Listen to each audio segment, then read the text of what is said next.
এবারের ঈদ শপিং এর বাজেট কত? 25-30 20,000 এর মতো। আছে মোটামুটি 30,000-এর মতো। এই তো 25,000 এর মতো। আর বাজেট 5-এর মধ্যে ছিল 3 পিসের জন্য 20,000। তাও 10। 60 টাকায় শপিং হচ্ছে এবার। নিজের, বাবার, হাজবেন্ডের, সবার। বাবার ভাইয়াই দেয়, তেমন না 10,000 12 করে 5,000 6,000 এরকম, এর থেকে 10। ঈদে নিজের জন্য কত টাকা বাজেট করেছেন? নিজের জন্য এখনো করা হয়নি।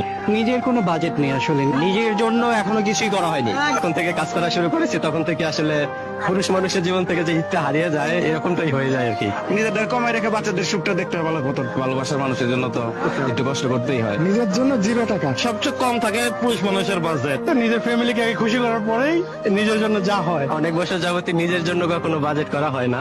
ঈদের জন্য নিজের শপিং বাজেট এখনো করা হয় নাকি। আগে ফ্যামিলির জন্য কিনে পরে লাস্টের দিকে বের হই আর কি নিজের জন্য কেনার জন্য। নিজের জন্য তেমন কিছু না, নিজের জন্য তো সামান্য, বড়টাই পরিবারের জন্য। পরিবার, তারপরে পরিবারের